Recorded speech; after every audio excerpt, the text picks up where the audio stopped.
Amazfit just dropped the New Balance 3, and on paper, it looks like an absolute beast. But if you take a close look at the Balance 2 next to it, you might start asking yourself, did they actually change enough to justify the price jump?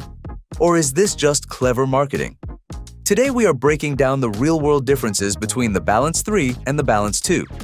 We're looking at the design tweaks, the massive screen upgrade, actual battery performance, and the new AI fitness features.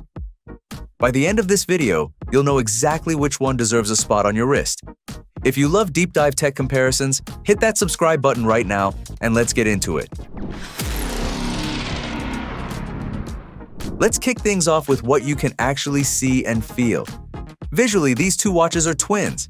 They both sport a sharp 1.5-inch display, but look closer at the materials. The Balance 3 steps things up with a rugged Grade 5 titanium frame and a whopping 10 atmospheres of water resistance. If you're an outdoor adventurer or prone to banging your watch against door frames, this is a major durability upgrade over the Balance 2. But the absolute biggest game changer is the screen brightness. The Balance 2 was already great at 2000 nits, but the Balance 3 cranks that all the way up to 3000 nits. If you've ever struggled to read your watch during a run under direct blinding sunlight, the Balance 3 completely solves that problem. It's easily one of the brightest screens on the market right now.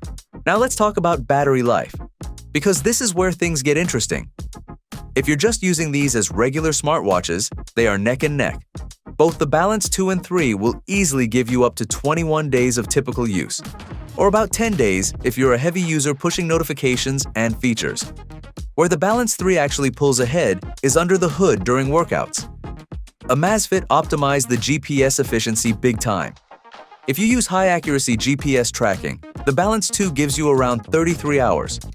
The Balance 3 bumps that up to 41 hours. And if you switch to power-saving GPS mode, the Balance 3 stretches all the way to 84 hours compared to the 67 hours on the older model. For marathon runners, hikers, or cyclists, that extra GPS juice is massive. As daily smartwatches, they frankly feel identical.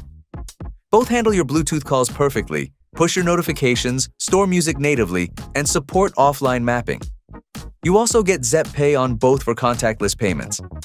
The real software divergence is how they handle your day. The Balance 3 introduces a new hybrid training approach and upgraded AI coaching. Instead of just dumping raw data on your screen, the Balance 3's software feels much more proactive, aiming to tell you how you should train rather than just telling you what you did. Speaking of training, let's look at health and fitness tracking, which is the core identity of these watches. The Balance 2 is still a powerhouse today. It tracks heart rate, sleep, stress, body composition, and has a massive library of sport modes. Honestly, for 90% of people, the Balance 2 tracks everything you could ever need. But if you are a serious athlete, the Balance 3 has a secret weapon called Hybrid Charge Energy Intelligence. This system continuously cross-references your training load, recovery stats, stress levels, and sleep. It acts less like a tracker and more like a live digital coach, helping you strike the perfect balance between pushing your limits in strength or endurance training and actually recovering properly. It gives you deep, actionable insights that the Balance 2 just can't match. So, what is this going to cost you? The brand new Amazfit Balance 3 hits the market at around $350. Meanwhile, the Balance 2 launched at $299. But because it's a bit older now, you can find it heavily discounted depending on where you look. That price gap is the real elephant in the room. Alright, let's wrap this up. Which one should you actually buy? Scenario A. If you already own the Amazfit Balance 2, stay put. Unless you desperately need that 3000 net screen for outdoor sports or the extended GPS battery life, the day-to-day upgrade isn't big enough to justify spending another $350. Scenario B. If you are a brand new buyer and you want the absolute pinnacle of Amazfit's tech, the titanium build, the insanely bright display, and the smart AI coaching, go for the Balance 3. It's the superior watch. Scenario C. If you want the absolute best value for your money, look for a discounted Balance 2.